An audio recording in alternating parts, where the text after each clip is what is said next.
भारतीय शेयर बाजार आज 20 मई को लगातार तीसरे दिन लाल निशान में बंद हुए। सेंसेक्स करीब 900 अंक टूट गया, वहीं निफ्टी गिरकर 24,700 के नीचे बंद हुआ। चौतरफा बिकवाली के बीच निफ्टी के 13 सेक्टोरल इंडेक्स भी लाल निशान में बंद हुए। इसके चलते शेयर बाजार में आज निवेशकों के करीब 5.35 लाख करोड़ रुपए डूब गए। सबसे अधिक गिरावट ऑटो, बैंकिंग और FMCG शेयरों में देखने को मिली। मिड कैप और स्मॉल कैप शेयरों में लगातार 6 दिनों की बढ़त के बाद आज मुनाफा वसूली देखने को मिली। कारोबार के अंत में BSE सेंसेक्स 872.98 अंक या 1.06% गिरकर 81,186.44 के स्तर पर बंद हुआ। वहीं NSE का 50 शेयरों वाला इंडेक्स निफ्टी 261.55 अंक या 1.05% फिसलकर 24,683.90 के स्तर पर बंद हुआ। BSE में लिस्टेड कंपनियों का कुल मार्केट कैपिटलाइजेशन आज 20 मई को घटकर 438.32 लाख करोड़ रुपए पर आ गया, जो इसके पिछले कारोबारी दिन यानी सोमवार 19 मई को 443.67 लाख करोड़ रुपए रहा था। इस तरह BSE में लिस्टेड कंपनियों का कुल मार्केट कैप आज करीब 5.35 लाख करोड़ रुपए घटा है, या दूसरे शब्दों में कहें तो निवेशकों की संपत्ति में करीब 5.35 लाख करोड़ रुपए की गिरावट आई है। सेंसेक्स के आज की गिरावट इतनी तेज थी कि BSE सेंसेक्स के 30 में से 27 शेयर आज लाल निशान में बंद हुए। इसमें भी एटर्नल का शेयर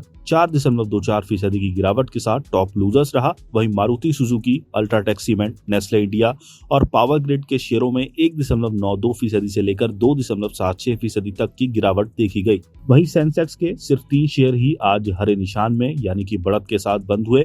पावर ग्रिड के शेयरों में 1.27% की सबसे अधिक तेजी रही।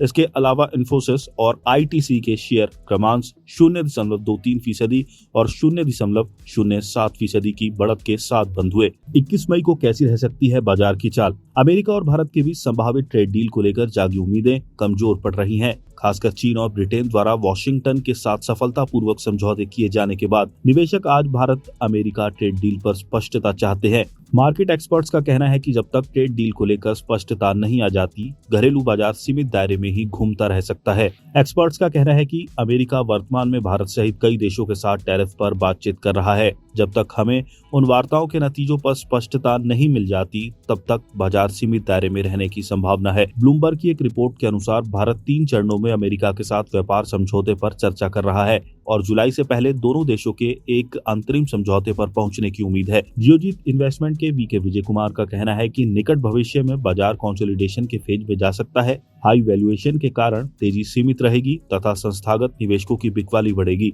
अमेरिका की क्रेडिट रेटिंग में गिरावट से फाइनेंशियल मार्केट में बेचैनी की स्थिति पैदा हो गई है। हालांकि इससे निकट भविष्य में कोई खतरा नहीं है, लेकिन इससे अनिश्चितता बढ़ेगी। एक्सपर्ट्स का ये भी कहना है कि मिड और स्मॉल कैप स्पेस के अधिकांश शेयरों और कई लार्ज कैप कंपनियों के वैल्यूएशन काफी महंगे दिख रहे हैं। ऐसे में मिड टर्म में अच्छे रिटर्न की उम्मीद कम ही रहेगी। मार्केट एक्सपर्ट्स का ये भी कहना है कि अमेरिका के साथ ट्रेड डील और पीपुल्स बैंक ऑफ चाइना द्वारा ब्याज दरों में कटौती के बाद चीन के बाजार के लिए बेहतर संभावनाएं बनी हैं। ऐसे में विदेशी पूंजी कुछ समय के लिए चीन की ओर जा सकती है। हालांकि ये शॉर्ट टर्म इवेंट हो सकता है, लेकिन इससे घरेलू बाजार पर थोड़ा दबाव पड़ सकता है।